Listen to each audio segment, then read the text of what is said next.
নমস্কার। আজ শুভ বাসন্তী পূজা। আজকে আমি সুপ্রিয়া মণ্ডল দক্ষিণেশ্বর থেকে এসেছি তোমাদের সঙ্গে একটা খুব সহজ রেসিপি শেয়ার করব। নাম বাসন্তী পোলাও। এবার কি কি লাগছে তোমাদের একটু দেখিয়ে দিই। লাগছে গোবিন্দভোগ চাল। আমি এখানে 400 গ্রাম গোবিন্দভোগ চাল নিয়েছি। এছাড়া গোটা গরম মশলা যেমন ছোট এলাচ, দারচিনি, লবঙ্গ, স্টার আনিস। এছাড়া গুঁড়ো গরম মশলা নিয়েছি জায়ফল গুঁড়ো আর একটু ক্রাশ করা গোলমরিচ। এটা অপশনাল, তোমরা দিতেও পারো নাও দিতে পারো। এছাড়া কাজু, কিশমিশ, কাঁচা লঙ্কা, হলুদ গুঁড়ো, তেজপাতা, নুন আর চিনি। আর সর্বোপরি যেটা লাগবে সেটা হলো ঘি, কারণ এটা আজকে আমরা বাসন্তী মাকে ভোগ দেব। আমরা ইন্ডাকশন হিটারে বসাবো। তাহলে ইন্ডাকশনটা আগে আমি অন করে নিই। এবার আমরা পুরো ফুল ফ্লেমে আমি গরম করব। এবার আমরা প্রথমে ঘি দেব। এই পুরো ঘিটাই লাগবে, একটুখানি রেখে দেবো। তাছাড়া আমরা ঘিটা প্রায় পুরোটাই দিয়ে দেবো। এই লাস্টের ঘিটা আমরা ওপরে ছড়িয়ে দেব। এবার এটাকে সুন্দর করে গরম করব।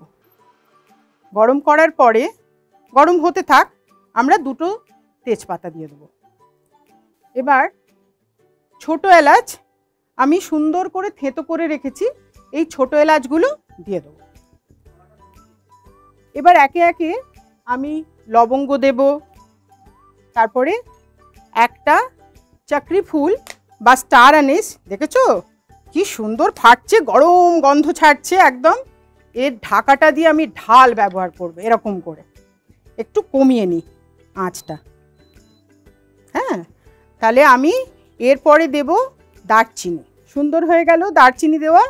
এবার কাজুটা দিয়ে দেবো। কাজুটা একটু ভাজা ভাজা হলে তারপরে আমি চালটা দেব, আর 2-4টে কাজু তুলে রাখবো। শেষে যখন সাজাবো তখন ওপরে কাজুটা ছড়িয়ে দেবো। এটা আমার এক ননদের কাছ থেকে শেখা। তিনি অনেকটা শাশুড়ির মতো। তো উনি বললেন যে তুমি বাসন্তী পোলাও জানো? আমার বিয়ের পর আমি কিছুই জানতাম না। তো আমি বললাম না। বললো তাহলে তোমাকে আজকে একটা সুন্দর রেসিপি শিখিয়ে দেবো। বাসন্তী মায়ের ভোগ কেন, যে কোনো ঠাকুরের ভোগ বাড়িতে তুমি বাচ্চাদের জন্য করতে পারো, সবাই খুব খুশি হবে। এর সঙ্গে যা খুশি দিয়ে, এমনকি শুধু তুমি যদি দিয়ে দাও তাও সুন্দর মুখে খেয়ে নেবে সবাই। আমি এই 2-4টে তুলে রাখলাম কাজু, আর তাছাড়া সবগুলোই থাকবে।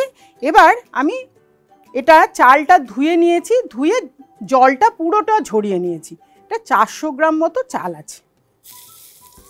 আঁচটাকে আমি আবার একটু কমিয়ে নিলাম। দেখো হাত কিন্তু আমাদের পরিষ্কার, হাত যে ব্যবহার করছি তার জন্য কোনো কিছু মনে করো না কিন্তু তোমরা। চালটাকে সুন্দর করে ভেজে নেব। এই চালেতেই আমি একটু হলুদ দিয়ে দেবো। এই যে বাসন্তী রঙটা আমরা রং ব্যবহার করি না, আমরা হলুদ দিয়েই করি। তো অতএব তোমরা এটা হলুদ দিয়েই করবে, সব থেকে হেলদি হবে। এই হাফ টিস্পুনেরও দেখো খুব কম, একটু ছড়িয়ে দিয়ে দেবে, তাহলে সুন্দর রঙটা আসবে। আবার আমরা যখন জলটা দেব তখন দেখে নেব যে এতে আর একটু হলুদ দিতে লাগবে কি না। বেশি হলুদ দিলে কি হবে, একটু হলুদ হলুদ গন্ধ হয়ে যাবে। যাতে রঙটাও থাকে, গন্ধও না হয়, সেটা এখানে করতে হবে। আবার একটু আঁচটা বাড়ানো কমানো আমার চলবে। আবার একটু আঁচটা বাড়িয়ে নিলাম যাতে তাড়াতাড়ি একটু ভাজা ভাজা করে নিতে হয়। তোমাদের সঙ্গে তাড়াতাড়ি করতে হবে, তো ভোগটা তোমাকে দিতে হবে। সুন্দর একটা হলুদ রং হয়েছে, এখানে বলতে নেই যে সুন্দর গন্ধ বেরিয়েছে। হ্যাঁ, এখানে সুন্দর রং হয়ে গেছে। এবার আমরা কি দেবো, কিশমিশটা দিয়ে দেবো। 2-4টে রেখে দেবো, দিয়ে কিশমিশটা দিয়ে দেবো। এছাড়া দেবো নুন 1 চামচের একটু কম। এবার যার যেরকম স্বাদ লাগে সে সেরকম নুনটা দিতে পারো। চিনিটাও একটু তো দিতেই হবে, না হলে তো পোলাও হবে না, বাসন্তী পোলাও হবে না। তবে আমি একটু মিষ্টি মিষ্টি খাওয়া পছন্দ করি, সেই জন্য আমি 2 চামচ চিনি দিচ্ছি। এছাড়া আমি দেব একটু ক্রাশ করা গোলমরিচ, এই যে হাফ চামচেরও একটু কম। জায়ফলটা আমরা সবার শেষে দেব। আবার একটু আঁচটা কমিয়ে নেব। এই আঁচ কমানো বাড়ানো কিন্তু চলতে থাকে। আজকে যাদের বাড়ি পুজো তাদের বাড়ি কত আনন্দ হচ্ছে ভাবো। এবার আমরা গরম জল দিয়ে দেবো। যতটা আমরা ধরো চাল নিয়েছি, ভেজানো চাল, তার ঠিক ডবল আমরা জল দেব। ডবলের একটু কমই দেব। যদি দেখি সেদ্ধ হয়নি তখন আর একবার একটু দিয়ে দেবো, কারণ বেশি গলা গলা হলে না এটা ভালো লাগে না। এবার আঁচটা পুরো জোর করে দেব। 2টো কাঁচা লঙ্কা এখানে আমার ধোয়া আছে, আমি গোটা গোটাই দিয়ে দেবো। একটা সবুজ একটা লাল দিয়ে দেবো। আর এটা বেশ টকবক করে ফুটছে, তখন একটু আঁচটা কমিয়ে দেবো, একটু চাপা দিয়ে দেবো। দিয়ে এই 5-10 মিনিটও লাগবে না। গোবিন্দভোগ চাল ওই জন্য খুব তাড়াতাড়ি হয়ে যায়। আমি এখন 900-এ রান্না করছি, ঠিক আছে? এটা মিডিয়াম আঁচ হলো, মিডিয়াম আঁচে এটা রান্না হোক, তারপরে তোমাদের পুরো সাজাবো কিভাবে সেটা তোমাদের দেখাবো। ফিরে এলাম 10 মিনিট পর। দেখি এবার রান্নাটা কীরকম হলো। একেবারে রেডি। এবার আমরা কি করব, জায়ফল গুঁড়োটা দিয়ে দেবো। ঠাকুরের রান্না তাই বলতে নেই, কিন্তু ভুরভুর করে গন্ধ ছাড়ছে। তোমরা বাড়িতেও করো, ঠাকুরকেও ভোগ দিও।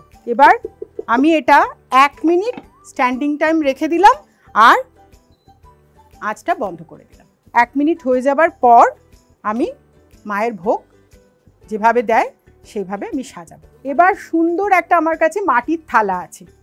ঠাকুরের ভোগ যেমন দেয়া হয় সেরকম মাটির থালা। আমার কাছে কলা পাতা নেই, তাই কলা পাতা দিতে পারলাম না, তোমরা কলা পাতা দিয়ে দিও। 1 মিনিট হয়ে গেছে। এবার আমি ঠাকুরের ভোগটা বাড়ি।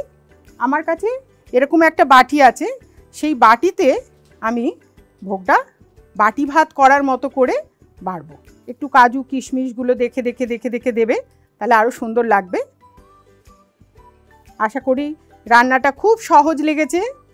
আর যারা নতুন রান্না শিখছো তারা তো খুব সহজে বানিয়ে ফেলতে পারবে, বাড়ির সবাইকে খাইয়ে তাক লাগিয়ে দেবে, সুন্দর করে পরিপাটি করে সাজিয়ে দেবে।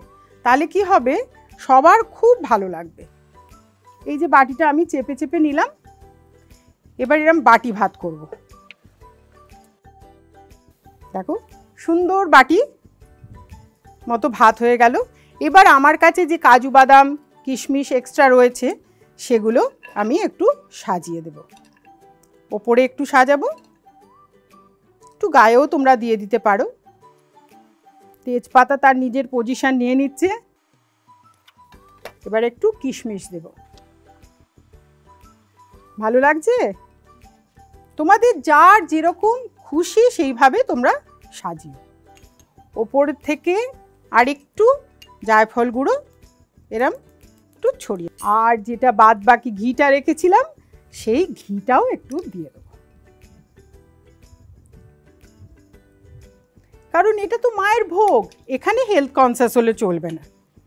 এবার একটা আমার কাছে সুন্দর জিনিস আছে, এইটা দিয়ে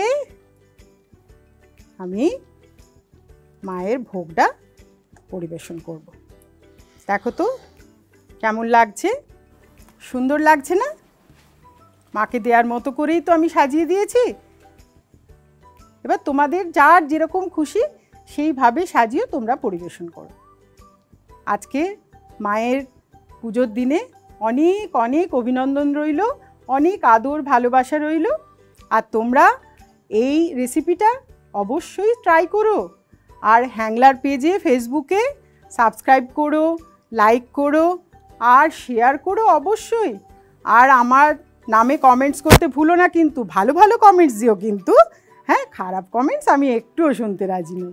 আবার আসবো, আবার দেখা হবে। টাটা।